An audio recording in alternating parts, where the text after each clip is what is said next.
stop crying. Hi guys.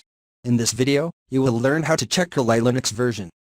We'll be showing a few different commands that can be used to check the version of your system. Open Terminal.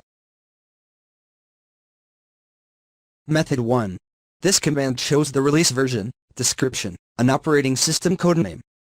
This is the simplest way to quickly find what version of Kali you're running.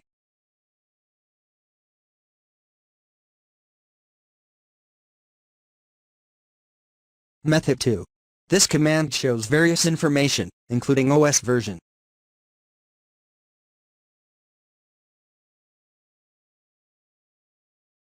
Method 3. This command shows us the kernel version and CPU architecture.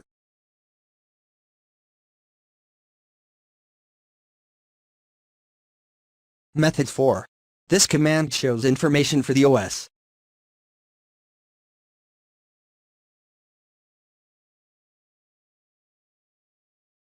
Thanks for watching this video.